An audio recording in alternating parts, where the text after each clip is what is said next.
본 방송에서 제공하는 보험 정보는 투자 판단에 대한 조언입니다. 보험, 펀드 등의 가입은 투자자 자신의 판단과 책임에 따라 그 결과가 투자자 본인에게 귀속됨을 양지하시기 바랍니다.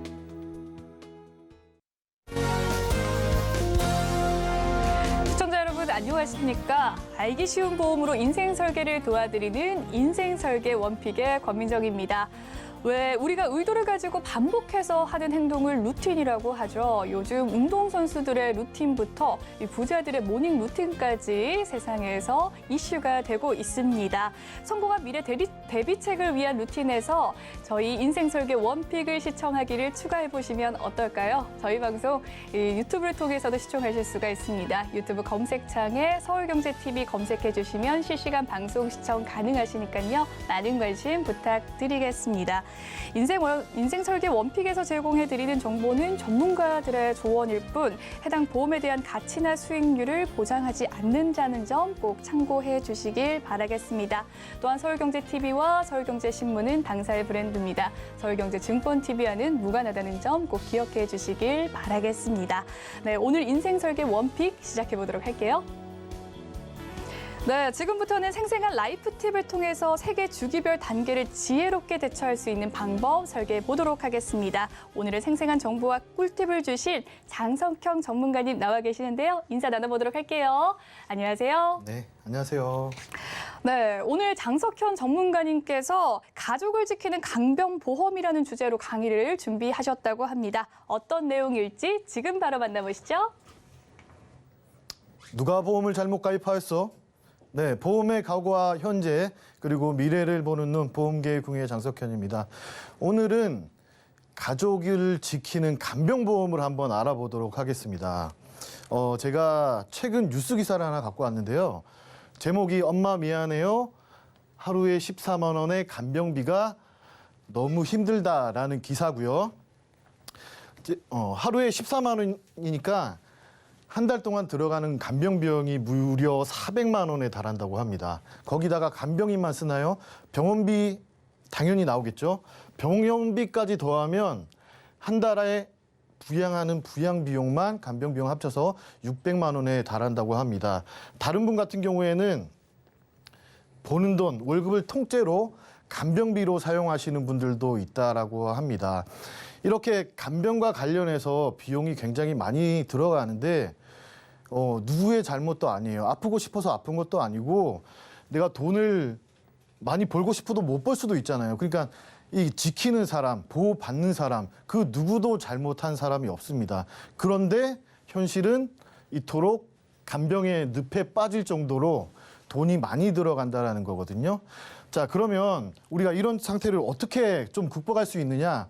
당연히 간병보험으로 해결할 수 있습니다. 자, 간병보험 하기 전에 이 간병보험을 얘기하기 전에는 우선 장기요양 등급이라는 거를 먼저 한번 짚고 넘어가야 되는데요. 이 장기요양 등급은 어떤 거냐? 아마 우리 TV를 시청하시는 모든 시청자님들도 건강보험료, 나라에 내는 건강보험료 내고 계실 거예요. 거기 상세 내역을 한번 살펴보면 건강보험료 밑에 장기요양보험료라고 해서 적게는 몇백 원, 많게는 몇십만 원 정도 내시는 분들이 있으실 겁니다. 자, 이 장기요양보험료를 내고 계신 분들은 우리나라 국민분들은 누구나 장기요양 등급을 받으실 수가 있는데요. 신청 조건을 한번 살펴보겠습니다. 만 65세 미만이신 분들은 노인성 질환으로 인한 일상생활 장애 상태가 되었을 때 이 장기요양 등급을 신청하실 수가 있고요. 그리고 만 65세 이상이신 분들은 원인을 따지지 않습니다.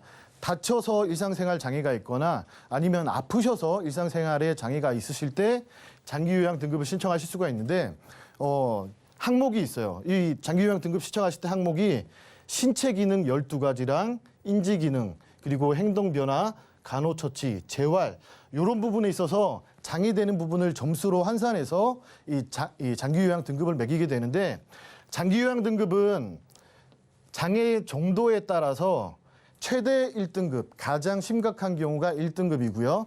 그다음에 경미한 경우가 5등급으로 분류돼서 등급을 받으실 수가 있습니다. 제가 이 간병 이 장기요양 등급에 대해서 말씀드리는 이유가 뭐냐면 이 간병보험이라고 하는 부분들은 대부분 이 장기요양 등급을 받으셔야지만 간병보험에 해당하는 주요 보장을 받으실 수가 있기 때문에 장기요양에 대한 부분을 설명드렸습니다. 자, 그다음에 간병보험의 주요 내용을 한번 살펴보면 방금 말씀드린 장기요양 등급 진단했을 때 받을 수 있는 게 3가지 정도로 구성되어 있는데 요게 또 분류가 되어 있습니다. 1등급, 2등급일 때 혹은 3등급, 4등급일 때 그리고 장기요양 등급 5등급 진단일 때 이 보험금을 지급하는 형태로 되어 있는데 1, 2등급일 때는 일시금으로 1,000만 원에서 최대 1억까지 지급을 하고요. 그다음에 플러스 매월 지급되는 간병 비용이 100만 원이 지급이 되게 되어 있습니다. 보통은 이 매월 지급되는 100만 원 같은 경우에는 사망할 때까지 계속 지급되는 형태는 아니고요. 보험사마다 약간의 차이는 있지만 최대 5년까지 지급을 하게 되어 있습니다. 자, 그다음에 3, 4등급일 때는 거의 구성되어 있는 게 최대 4천만 원까지 받으실 수가 있고요. 그다음에 매월 50만 원의 비용을 지급받으실 수가 있습니다. 그다음에 5등급 진단 받으셨을 때는 최대 1,000만 원의 일시금을 받으실 수가 있고요. 5등급은 경미한 단계이기 때문에 보험회사에서는 아직까지는 이 매월 지급하는 형태의 진단비는 지급을 하고 있지 않습니다. 자, 그다음에 중요한 게 뭐냐면 재가급여 지원금이라는 게 있고요. 그다음에 간병인 지원 일당이라는 게 있고요. 그다음에 간병인 사용 일당이라는 게 있습니다. 이 재가급여 지원금 같은 경우에는 매월 10만 원에서 최대 30만 원이라고 나와 있는데 연령에 따라서는 최대 50만 원까지도 지급받으실 수가 있습니다.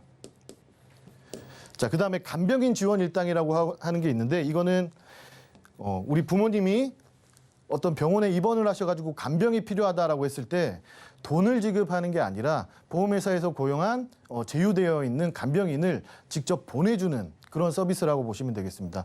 그래서 따로 간병인 비용을 내지 않고도 간병인을 사용할 수 있다라는 얘기고요. 그다음에 간병인 사용 일당이라는 게 또 있거든요. 1일당 최대 15만 원을 지급합니다. 이거 같은 경우에는 간병인을 보내주는 게 아니라 내가 일반 사설에서 간병인을 고용을 하게 되면 보험회사에서 최대 15만 원까지 180일 한도로 지급해주는 보장 내용이다라고 보시면 되겠습니다. 조금 자세하게 한번 살펴볼게요. 장기요양 진단비를 지급하는 진단비가 아까 1에서 5등급까지 이렇게 나눠져 있었는데 우리가 보통은 지금 가입돼 있는 아마 간병보험을 한번 살펴보시면 장기요양 등급 1등급 혹은 2등급일 때 보장받는 그런 상품들을 갖고 있으신 분들이 꽤 많으실 거예요. 자, 그래서 제가 지금 현재는 아니고 2020년 2분기 기준이에요. 제일 최신 기준인데 장기요양 등급 판정 현황을 좀 가져와 봤습니다.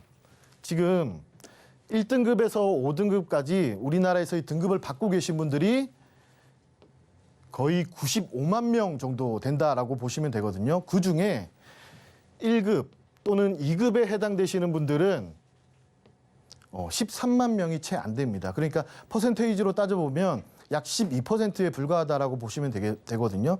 그러니까 장기요양 등급을 받고 계신 총 인원 중에 1등급, 2등급은 굉장히 적은 수다. 그러니까 아마 갖고 계신 보험이 장기요양 등급 1등급 혹은 2등급만 보장을 해준다라고 하면 아무래도 보장 범위가 굉장히 협소한 형태로 되어 있다라고 보시면 되겠고요. 될 수 있으면 3등급에서 4등급이 들어가는 게 가장 좋습니다. 인원을 보더라도 3에서 4등급에 해당하는 인원이 50%를 넘습니다. 거의 60%에 가까운 인원들이 이 3등급, 4등급을 받고 있기 때문에 간병보험을 준비하실 때 특히나 장기요양 등급 진단비라는 특약을 갖고 계신 분들 같은 경우에는 3에서 4등급에 해당하는 특약을 갖고 계셔야지 보장을 받을 수 있는 확률이 훨씬 더 높다라는 거고요. 이 장기요양 등급 진단비의 장점은 일시금과 매월 간병자금을 받으실 수가 있습니다. 아까 말씀드린 1,000만 원에서 많게는 1억 혹은 4천만 원의 일시금 진단금을 받으실 수가 있고요. 그리고 등급을 받자마자 매월 지급되는 진단비를 최대 5년까지도 받으실 수가 있기 때문에 간병을 요하시는 분들, 간병이 필요할 것 같다라고 생각하시는 분들 같은 경우에는 굉장히 좋은 보장이라고 보시면 되겠습니다. 그런데 한 가지 또 단점이 있죠. 보험에는 장점만 존재하지 않습니다. 이 단점도 정확하게 한번 파악을 해보셔야 되는데, 단점 같은 경우에는 치매보험에 비해 보험료가 조금 부담되실 수 있습니다. 이 치매보험 같은 경우에는 단순하게 치매만 보장을 해주고 있겠지만, 장기요양진단비 같은 경우에는 치매를 포함한 다른 원인들까지 65세 이상인 노인분들 같은 경우에는 원인을 따지지 않고 간병 상태가 됐을 때 보장을 해주고 있기 때문에 당연히 치매보험보다는 보험료가 좀 증가될 수가 있고요. 그다음에 최대 5년까지만 지급한다라는 겁니다. 이 치매보험 같은 경우에는 사망할 때까지 매월 간병비를 지급하는 거에 비해서 이 장기요양진단비 같은 경우에는 최대 5년까지만 지급을 하고 있어서 종신토록 보장 받기는 좀 힘들다라는 단점이 있습니다. 그래서 선택하실 때 유의사항은 3등급, 4등급이 들어가 있는지 꼭 체크를 해보시고요. 그리고 5등급도 받을 수 있는지 체크를 해보시고, 보험사마다 보험료가 천차만별이기 때문에 어떤 보험사가 나에게 가장 유리한 보험료를 책정하고 있는지 이런 것들도 잘 한번 살펴보셔야 될 것 같습니다. 그다음에 재가급여 지원금입니다.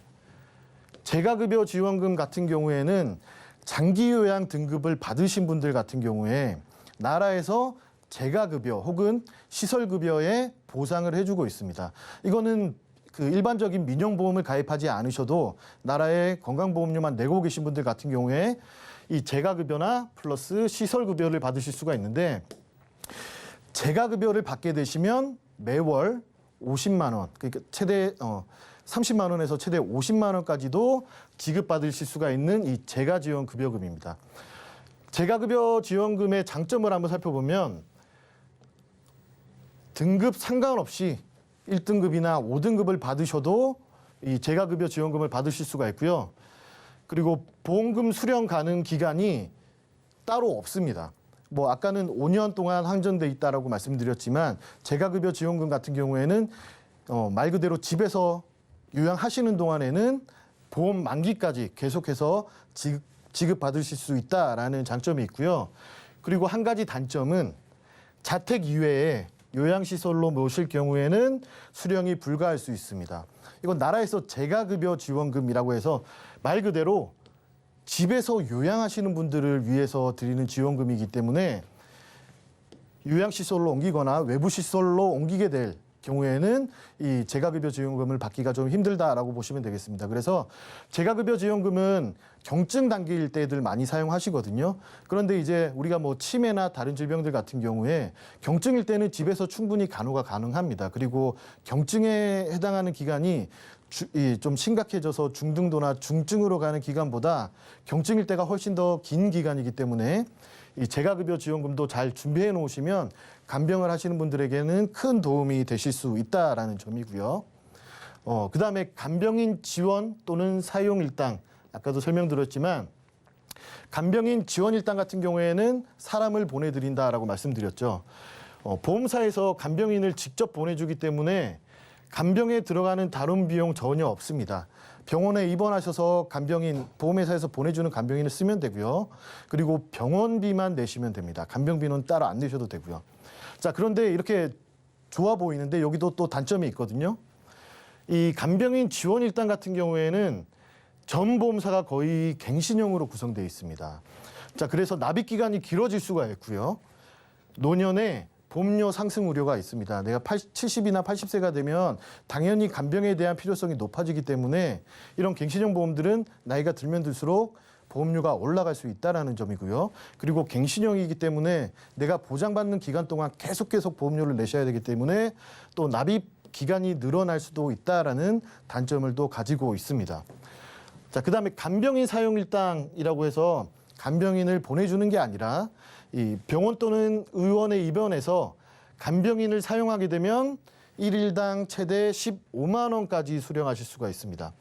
자, 내가 간병인을 불러서 하루에 9만 원 정도에 해당하는 간병인을 부르시면 15만 원을 드리는 겁니다. 그러니까 뭐 차익이라고는 그렇지만 한 6만 원의 이득을 볼 수 있는 그런 형태의 보장 내용이라고 보시면 되겠는데, 장점도 있지만 이 요양병원 외에, 그러니까 일반적인 병원 혹은 의원이 아니라 요양병원이나 요양병원이 아닌 곳에 들어가서 이제 입원을 하실 경우에는 보장하는 비용이 조금 적습니다. 3만 원까지만 보장이 되기 때문에 이 간병인 사용일당 같은 경우에는 일반적인 병원 혹은 의원에 입원했을 때 훨씬 더 효과적으로 쓸 수 있는 그런 담보다라고 보시면 되겠습니다. 자, 이렇게 오늘 그 간병보험에 대해서 잠깐 알아봤는데요. 장기요양 등급을 받을 수 있는 진단비, 그리고 재가급여를 받을 수 있는 재가급여 지원금, 그다음에 간병인을 쓸 수 있는 사용일당, 그리고 지원일당, 이렇게 4가지를 한번 확인해 봤는데요. 사실 그 아마 보험을 찾으시는 분들 간병보험 좋은 거 뭐 있어요?라고 물어보면 아마 상품 이름이 간병보험이라고 써져 있는 거는 잘 없을 겁니다. 저희가 말씀드린 이런 내용은 간병보험이라고 저희가 편하게 얘기하고 있지만 상품명은 다 달리하고 있고 이런 보장들은 다 특약으로 하나하나 구성되어 있기 때문에 아마 좀 찾기가 수월하지 않을 수 있습니다. 그래서 이런 간병보험 준비하실 때 일반적인 뭐 본인이 알아보시는 것보다는 보험 전문가에게 알아보시는 게 훨씬 더 우리 시청자님들 또 유익한 정보를 좀 받으실 수 있을 거라 그렇게 생각이 듭니다. 네, 인생의 가장 중요한 것을 꼽으라면 아무래도 가족이겠죠. 오늘은 내 가족을 지킬 수 있는 보험인 간병보험에 대해서 자세하게 알아봤습니다. 또한 간병보험의 상품명이 또 간병이 들어가지 않는다는 점 새로운 사실 확인했고요. 가벼운 문제 시사점부터 간병의 문제 시사점부터 그리고 투자 전략, 확실한 대비까지 꼼꼼하게 이야기 나눠주셨습니다. 좋은 정보 소개해 주신 장석현 전문가님 여기서 인사드리도록 할 텐데요. 오늘 함께해 주셔서 고맙습니다. 네, 오늘의 강의 내용 한눈에 핵심만 모아봤습니다. 화면으로 함께 하시죠.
현명한 선택을 위해서는 선택에 따른 정보가 굉장히 중요하겠죠. 그 선택 아직도 어렵고 두렵게만 느껴지신다면 지금 바로 채널 고정해 주시길 바라겠습니다.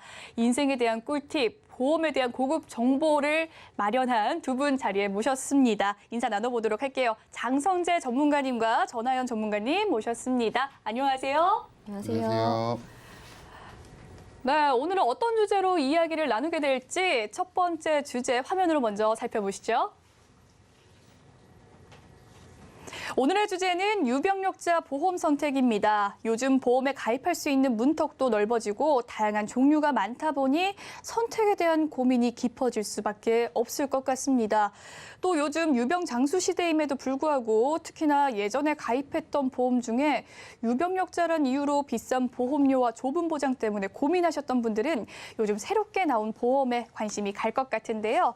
이와 관련해서 장성재 전문가님과 이야기 나눠보도록 하겠습니다.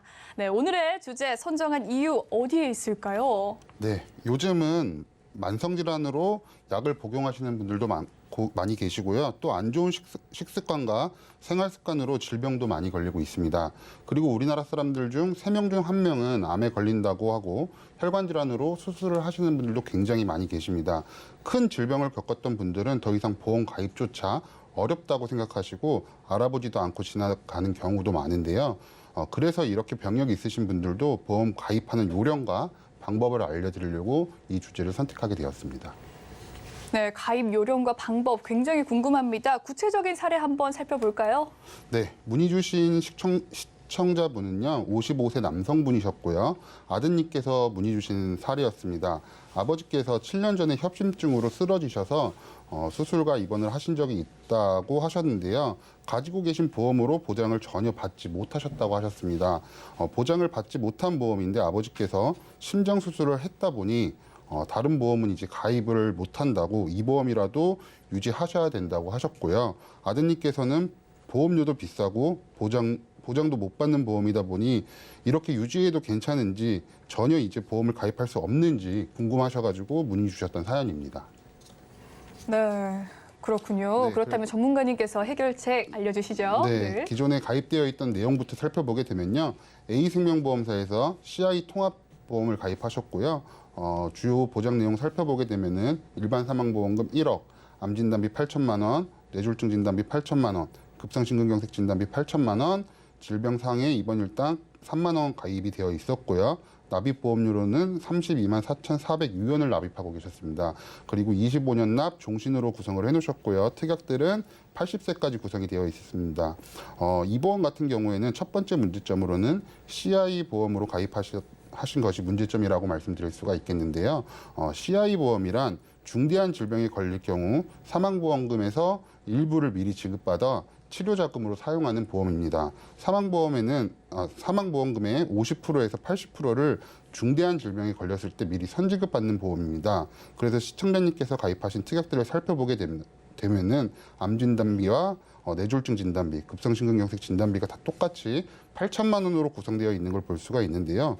이들 질병 중 하나만 걸려서 지급이 된다면은 이미 사망보험금에서 8천만 원이 선지급되었기 때문에 다른 질병에 걸릴 시 받을 수 있는 보험료가 없다라고 말씀드릴 수 있겠고요. 그리고 CI란 크리티컬 릴리스의 약자로 중대한 질병이란 뜻인데요. 중대한 암, 중대한 뇌졸중, 중대한 급성 심근경색에 해당이 돼야지만 보험료가 지급이 됩니다. 일반 손해보험사에서 판매하는 뇌졸중 진단비, 급성 심근경색 진단비보다 받을 수 있는 기준이 훨씬 더 까다롭기 때문에 사실 보험금을 받기도 어려운 보험입니다. 이 보험의 두 번째 문제점은 뇌졸중과 급성심근경색 진단비로 보장 범위가 좁게 구성이 되어 있다는 건데요. 시청자님께서는 몇 년 전에 협심증으로 수술을 하셨다고 하셨는데 그때 허혈성 심장질환 진단비와 수술비를 같이 구성을 해놓으셨다면 진단비, 수술비 모두 지급을 받으셨을 겁니다. 때문에 보험을 준비하실 때는 꼭 보장 범위가 어떤지를 살펴보시고 심장은 보장 범위가 넓은 허혈성 심장질환 진단비, 수술비, 뇌는 뇌혈관 질환 진단비와 수술비로 구성을 해 놓으셔야겠습니다. 또 입원 일당 특약은 사실 비싼 특약 중 하나입니다. 하루에 3만 원씩 받는 입원 일당 경우는 증권을 살펴보시면 입원 일당 특약 보험료만 보게 된다면 굉장히 큰 금액으로 구성이 되어 있는 걸 볼 수가 있겠는데요. 사실 의학이 발전하면서 정말 특별한 경우를 제외하고는 대부분 입원하는 일수가 작아지는 걸 볼 수가 있습니다. 암에 걸려도 예전처럼 길게 입원하는 게 아니라 간단하게 수술받고 통원 치료를 하는 경우도 많고 협심증으로 수술을 하셔도 하루 이틀 후에 퇴원하는 경우도 많기 때문에 비싼 입원 특약은 효율성이 떨어지는 특약 중 하나라고 볼 수 있겠습니다. 상황에 따라서 위험한 직종에 근무하시는 분들 같은 경우에는 상해 입원 일당 정도는 가입을 하셔도 상관이 없겠지만 무작정 상황에 맞지 않게 질병 상해 입원 특약을 전부 다 가입하시는 거는 추천해 드리지 않겠습니다. 마지막으로 CI 보험은 사망 시에도 질병에 걸렸을 때도 전부 다 보장을 해주는 보험이라고 해서 보험료 역시 굉장히 비쌉니다. 사망보험금이 필요하시면 그냥 사망보험과 보장성 보험 따로따로 구성을 하셔야 보험료나 보장면에서 조금 더 유리하게 구성을 하실 수가 있겠습니다. 네, 지금까지 유병력자 보험 선택 문제 사례에 대해서 살펴봤습니다. 그렇다면 구체적인 이 해결 방법에 대해서 궁금하신 분들 많으실 것 같은데요. 어떤 것을 주실지 궁금합니다. 네. 이번에 시청자님께서 가장 문제점이었던 부분을 많이 도와드렸는데요. 첫 번째부터 살펴보게 되면은 A손해보험사에서 실손 의료비 도와드렸고요. 질병 상해 입원 일당 5천만 원, 상해 질병 통원 20만 원으로 구성을 해드렸고요. 납입보험료는 32,700원, 1년 납, 1년 갱신으로 준비를 해드렸습니다. 사실 시청자님께서 가장 문제됐던 부분입니다. 보험에서 가장 중요하다라고 말씀드리는 실손 의료비 보험이 없었는데요. 실손 의료비 보험이란 실제로 내가 손해본 병원비를 일부 제외하고 돌려주는 보험입니다. 때문에 보험 중에서는 무조건 첫 번째로 제일 중요한 보험인데요. 전에는 가장 중요한 실손 의료비 보험이 없었습니다. 그래서 먼저 실손 의료비 보험을 준비를 해드렸고요. 그리고 두 번째 살펴보게 되면은 비손해보험사에서 건강보험 준비를 해드렸습니다. 주요 보장 내용 살펴보게 되면은 암진단비 5천만 원, 유사암 진단비 2천만 원, 신내혈관 진단비 수술비 각각 2천만 원, 상해우장애 1억, 질병상해 수술비 30만 원, 100만 원 이렇게 구성을 해드렸고요. 기존의 보장 범위가 좁은 뇌졸중과 급성심근경색 진단비로만 구성이 되어 있던 시청자님이었는데요. 보장 범위가 넓은 허혈성 심장질환 진단비와 뇌혈관 질환 진단비로 구성을 해드리면서 그럴 일은 없어야겠지만 만약에 시청자님께서 또 협심증에 걸리게 된다면 보험금을 지급받을 수 있게끔 구성을 해드렸습니다. 또 진단비 같은 경우는 1회 지급이 되면 없어지는 특약이기 때문에 매회 받을 수 있는 뇌혈관 질환 수술비와 허혈성 심장 질환 수술비까지 같이 구성을 해드렸습니다. 또 기존에 없던 후유장애까지 그리고 질병 상해 수술비까지 같이 구성을 해드리면서 빈틈없는 종합보험으로 구성을 해드렸고요. 세 번째 도와드린 보험은 D손해보험사에서 준비를 해드렸고요. 암진단비 5천만 원, 유사암 진단비 1,000만 원으로 준비를 도와드렸습니다.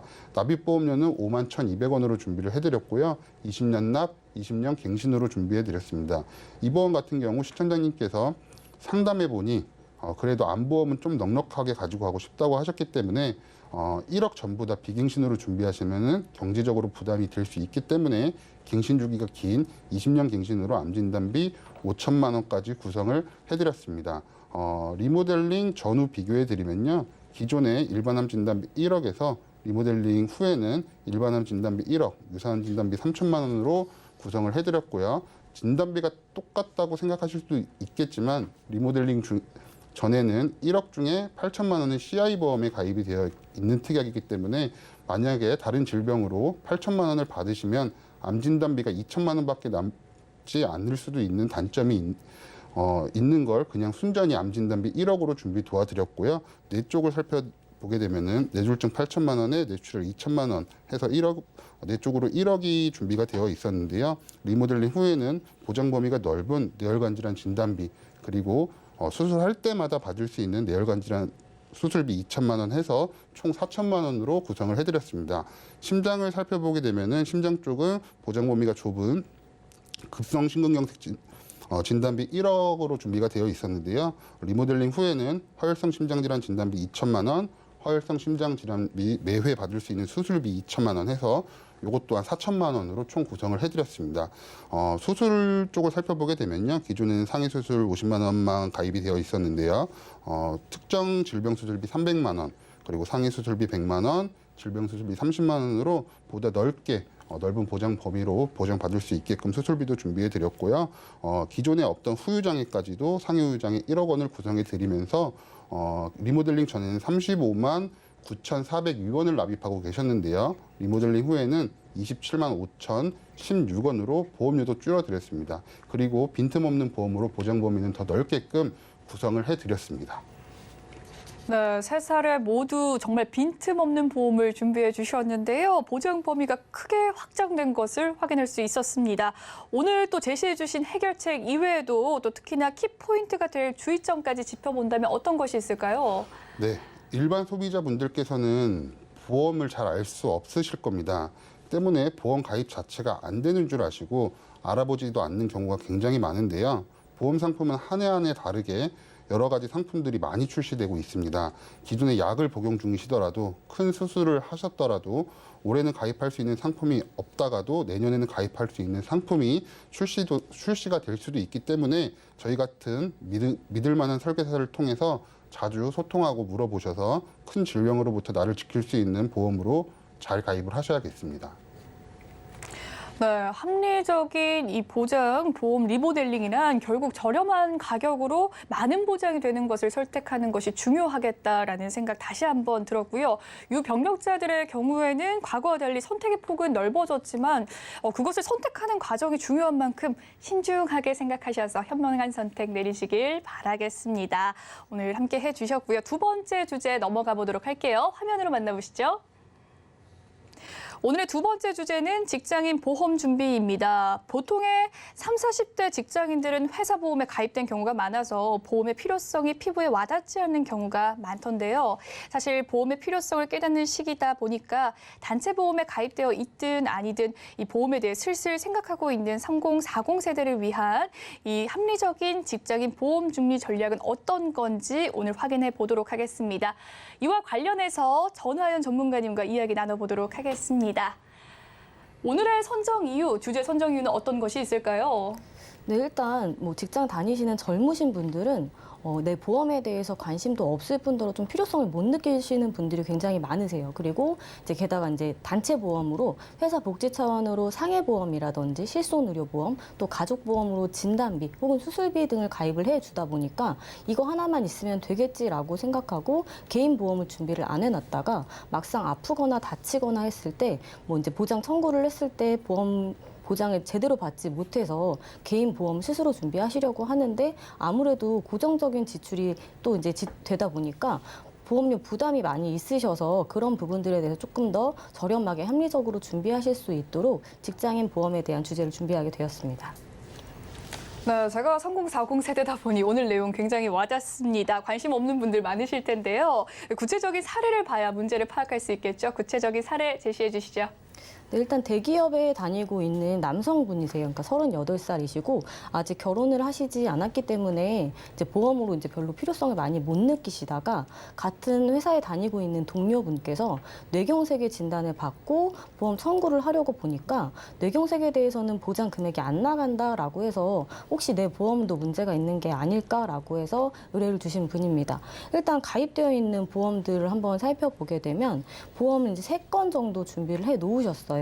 그래서 첫 번째 보험 같은 경우는 A생명사의 정기보험이라고 해서 사망보장에 들어가 있는 보험을 준비를 하셨는데 보험료는 10,000원이에요. 물론 보험료 굉장히 저렴하지만 지금 사망에 대해서 일반 사망, 그러니까 어떤 사망이든 원인을 따지지 않고 보장을 해주는 사망보장금으로 5천만 원이 가입이 되어 있고 정기보험이다 보니까 연령을 정해놓고 종신토록 보장이 아니라 딱 60세까지만, 70세까지만 이런 식으로 보장이 되는 보험이거든요. 그래서 60세 만기로 해서 60세 이전에 사망을 하시게 되면 5천만 원의 사망 보장금이 지급이 되세요. 그런데 아까 말씀드렸지만 이 사례자분 같은 경우는 아무래도 결혼을 아직 하지 않았기 때문에 자녀분도 없을 뿐더러 사망 보장에 대한 필요성이 첫 번째는 아니시거든요. 그래서 지금 사망 보장이 물론 있으면 좋지만 꼭 필요한 보험은 아니기 때문에 맞지 않는 보험을 좀 가입을 하신 것 같다라는 생각이 들고요. 두 번째 보험 같은 경우는 비생명보험사의 건강보험을 준비를 하셨어요. 마찬가지로 생명보험사이다 보니까 질병 사망이라든지 상해 사망에 대한 부분이 조금 들어가 있고요. 암 진단비가 2,700만 원, 그리고 뇌출혈 급성 심근경색이 1,000만 원씩 준비가 되어 있으십니다. 10년 납입을 하고 69,800원을 내시는데 이제 납입은 다 끝나셨어요. 그런데 만기가 60세로 굉장히 짧으시기 때문에 이런 보장 금액이 조금 있다고 하더라도 보장에 대한 부분을 끝까지 이제 정말 필요한 시기까지는 가져가시지 못하는 상황이고요. 또 뇌출혈 급성 심근경색이다 보니까 지금 사례자분 동료분께서 뇌경색의 진단 받으셨는데 못 받았다라고 말씀을 하셨잖아요. 그러니까 똑같이 이분 같은 경우에도 뇌경색의 진단을 받으시더라도 받을 수 있는 보험이 하나도 없다라고 생각하시면 되세요. 뇌출혈 같은 경우는 말 그대로 뇌혈관이 터져야지만 받을 수 있는 보험이기 때문에 혈관이 막히거나 혈관이 이상이 생겨서 뭐 기타 뇌혈관 질환이라든지 혈관 질환의 후유증 이런 것들로는 보장을 받을 수가 없기 때문에 보장이 좀 더 넓은 걸로 준비를 하셔야 될 것 같고요. 지금 마지막으로는 C화재의 건강보험을 준비를 하셨어요. 이 생명보험사, 손해보험사 헷갈리시는 분들이 많은데 생명보험사 구분하시는 방법은 뒤에 생명이라든지 라이프 뭐 이렇게 붙어 있으면 생명보험사 상품이다라고 생각을 하시면 되고요. 지금 C화재라고 되어 있으니까 뭐 화재, 해상 그리고 손해보험 이렇게 되어 있으면 손해보험이라고 생각을 하시면 됩니다. 지금 시화재 건강보험으로 20년 납입하고 100세까지 보장을 받는 보험으로 되어 있으세요.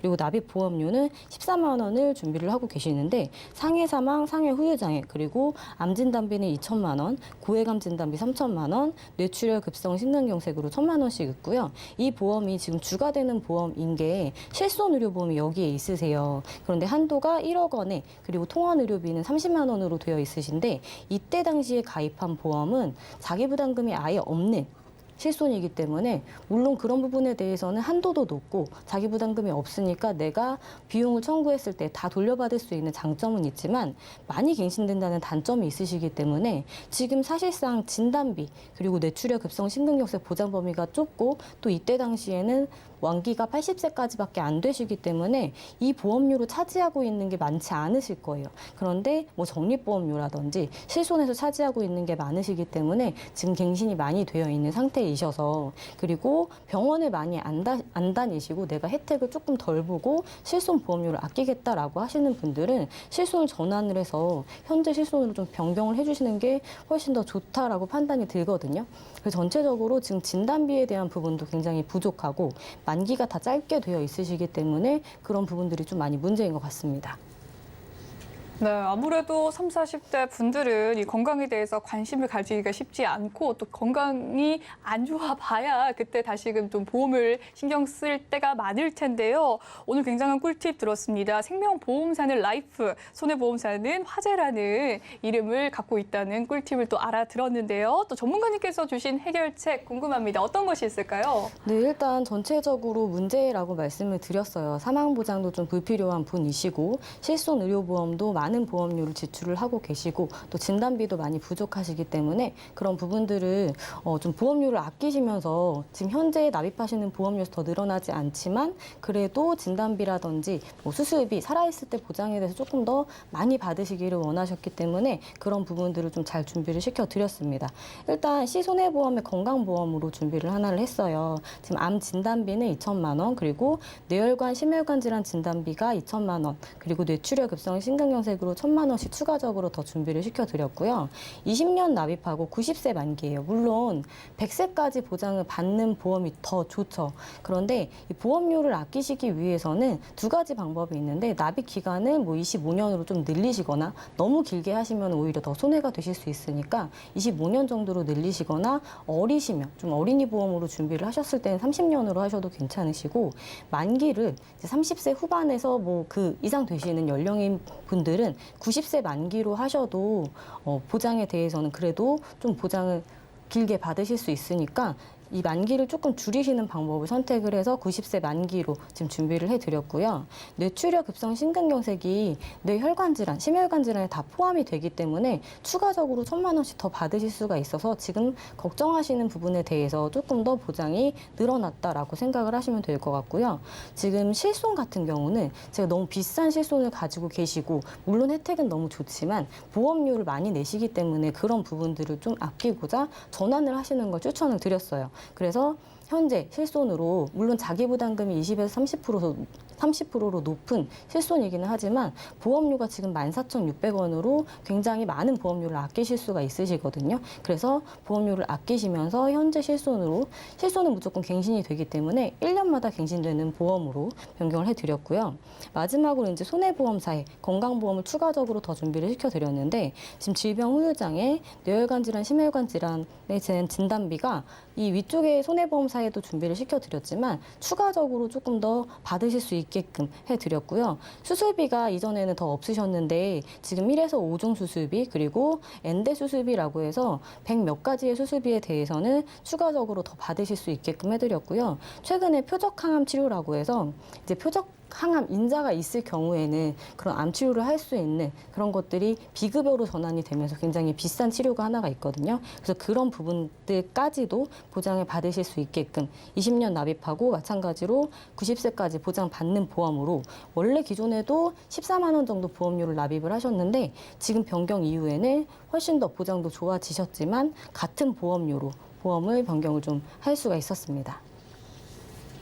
네, 기호에 맞게 알맞은 보장을 받을 수 있는 보험으로 꼼꼼히 체크를 해주셨는데요. 오늘 이 인생설계 원픽에서 제시해 주신 해결책 이외에도 키포인트가 될 주의점이 있다면 어떤 것이 있을까요? 제가 일단 3가지 정도를 좀 말씀을 드리고 싶어요. 일단 첫 번째는 연령이 좀 어리시고 나이가 많지 않으신 분들은 보험에 대한 필요성을 당연히 못 느끼십니다. 왜냐하면 건강하시기 때문에 내가 당장 이 보험료를 내지 않고 좀 아끼면서 준비를 안 해도 된다라고 생각을 하시지만 정말 나중을 위해서 준비를 하시는 거거든요. 한 50대, 60대 돼서 좀 편찮으시거나 이제 슬슬 몸이 안 좋아지기 시작해서 그때 준비를 하시려고 하면 보험료가 한 10만 원 정도 더 뛰어 있을 수도 있고요. 또 그때 시작을 하시게 되면 그때부터 20년을 납입을 하셔야 되기 때문에 굉장히 긴 기간을 납입을 하시고 보험료도 비쌉니다. 그렇기 때문에 미리미리 좀 준비를 하셨으면 좋겠고요. 두 번째는 단체 보험에 준비가 되어 있는 직장인분들, 단체 보험으로 준비를 하셨을 때 내용들이 이제 계속 회사에서 계약을 하는 거기 때문에 갱신될 때 변경이 될 수도 있고 제대로 된 보장을 못 받으실 수도 있으세요. 그렇기 때문에 본인의 보험, 개인 보험 꼭 준비를 하셔서 실손이 중복이 되더라도 단체 보험이 있으시면 개인 보험을 납입 중지를 할 수가 있거든요. 그리고 다시 새롭게 재개를 하실 수가 있으니까 그런 제도를 좀 이용을 하실 수 있기 때문에 보험료가 2배로 나가거나 그렇지 않으니까 꼭 개인 보험은 단체 보험이 있어도 준비를 하셨으면 좋겠고요. 마지막으로 이 3번째는 본인에 맞는 보험료로 준비를 하셨으면 좋겠어요. 그러니까 10대는 뭐 보험료가 얼마다, 20대는 얼마다 이런 게 정해져 있지는 않아요. 그래서 내가 낼 수 있는 소득 수준이 얼만큼인지 남들이 20만 원, 30만 원을 내더라도 나는 그 정도 낼 여력이 없으면 한 10만 원 정도로 이 기본적인 실손, 진단비 이런 것들을 꼭 구성을 하셔서 적당하게라도 준비를 나한테 받게 하셨으면 좋겠습니다. 네, 3가지 주의점에 대해서 꼼꼼하게 꼽아주셨는데요. 무턱대고 많은 보험을 들기보다는 현재 상황에 맞게 꼼꼼하게 체크해보는 습관, 좋은 습관일 것 같습니다. 네, 100세 시대라고 할 만큼 수명은 늘어나지만요. 건강하게 살 수 있는 날은 길지 않다고들 하죠. 건강하게 살면서도 풍요로운 생활은 결국 대비가 필요할 텐데요. 오늘 전해드린 3040 세대 직장인들을 위한 전략을 고민해 보셨다가 실손 의료보험부터 이 수술비 강화 전략까지 제대로 활용해 주셨으면 좋겠습니다. 오늘 소개해드린 정보는 시청자 여러분의 투자 판단을 위한 조언이라는 점 명심해 주시고요. 지혜롭게 활용해 보시면 좋겠습니다. 본 방송에서 제공해드리는 정보는 투자 판단을 위한 조언일 뿐 해당 보험의 가치와 수익률을 보장해드리진 않습니다.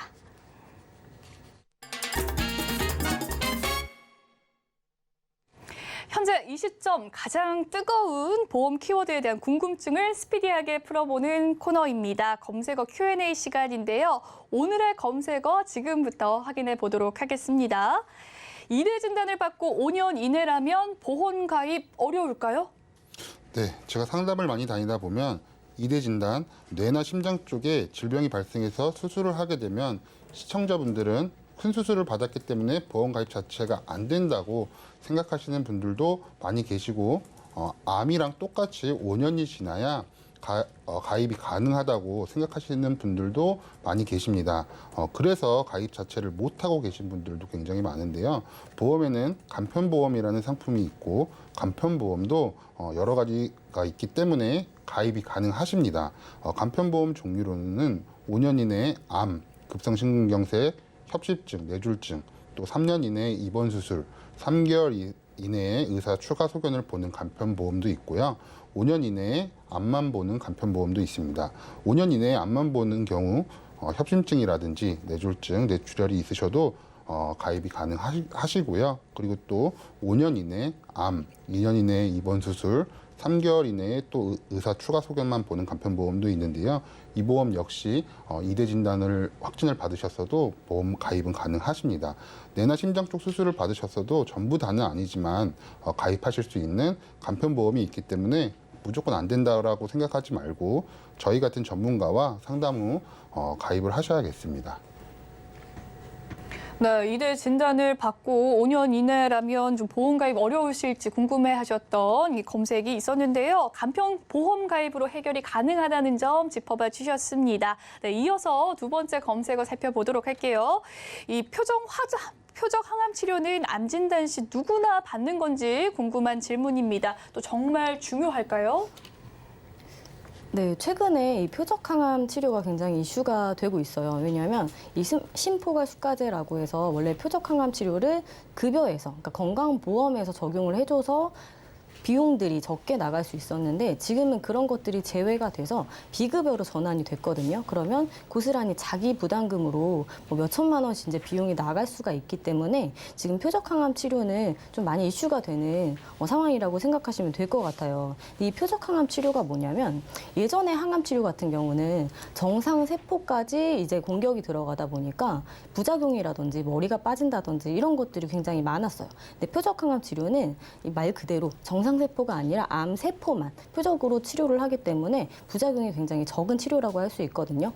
부작용이 아예 없는 건 아니지만 이제 그런 것들을 좀 방어하는 차원에서 면역 치료제라는 것도 있어요. 그런데 이런 것들이 표적 인자가 있어야지만 이런 암에 대해서 치료가 가능한 거라서 모든 암들이 여기에 해당이 된다라고 할 수는 없습니다. 그리고 어떤 암에 대해서는 그냥 수술로 간단하게 끝나는 경우도 있고요. 항암 치료를 안 하는 암도 있어요. 그렇기 때문에 이 표적 항암 치료가 모든 암 진단비에 필수적으로 실손 의료보험처럼 꼭 가입을 해야 되는 건 아니지만 뭐 암에 대한 가족력이 있으시거나 이런 표적 항암 치료를 해야 되는 암에 대한 이런 것들이 분명하게 좀 발생될 수 있을 것 같다라고 생각이 되시는 분들은 꼭 준비를 하시면 될 것 같고요.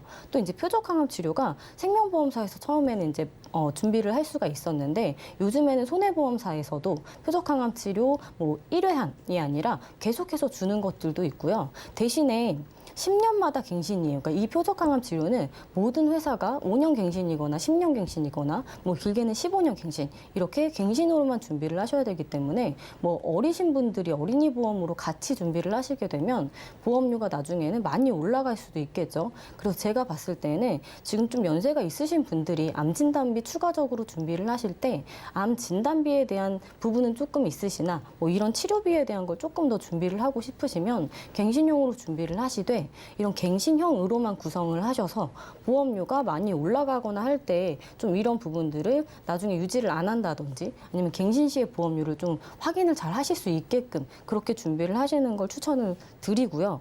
이 보험료는 사실 비싸진 않아요. 표적항암 치료가 많이 비싼 특약들은 아니기 때문에 준비를 하실 때 뭐 연세가 있으셔도 아무래도 갱신형이다 보니까 2, 3만 원대로 준비를 하실 수가 있거든요. 그래서 암에 대한 가족력이 있으시면 조금 생각을 해보시는 게 좋고요.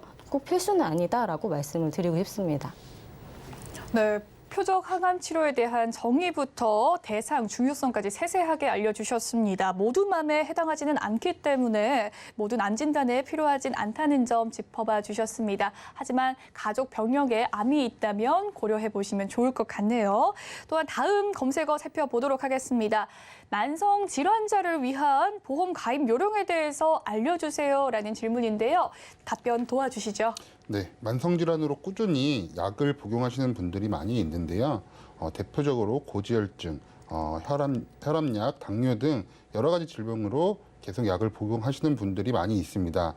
이분들 같은 경우 약을 복용 중이시기 때문에 질병이 있기 때문에 무조건 간편보험으로 준비를 하시는 경우가 많이 있는데요. 이렇게 간편보험으로만 가입을 하시다 보면 굉장히 높은 보험료를 납입하고 계시는 경우도 많이 있습니다.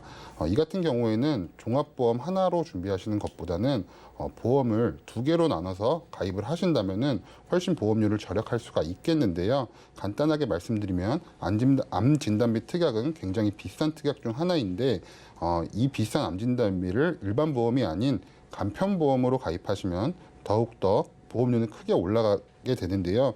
고지혈증이나 혈압, 당뇨를 앓고 있는 분들은 암보험은 일반 보험으로 가입을 하실 수가 있습니다. 때문에 만성질환 환자분들 같은 경우에는 암보험은 간편보험이 아닌 일반 보험으로 준비를 하시고 나머지 이대 진단비, 각종 수술비는 간편보험으로 준비를 하신다면 간편보험 하나로 준비하시는 것보다 훨씬 더 저렴하게 보험을 준비하실 수가 있습니다. 이렇게 보험도 무조건 가입하시는 것보다 조금만 더 신경을 쓰신다면 훨씬 더 좋은 조건으로 보험을 준비하실 수가 있겠습니다.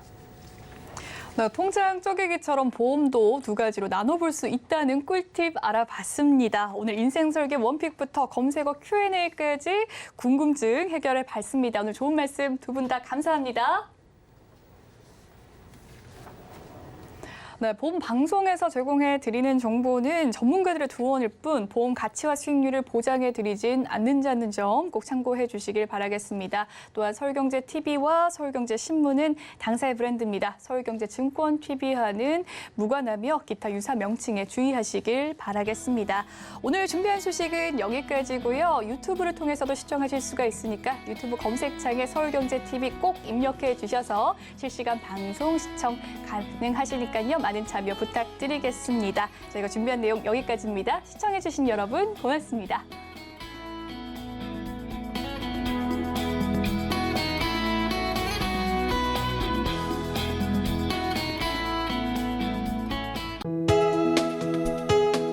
본 방송에서 제공하는 보험 정보는 투자 판단에 대한 조언입니다.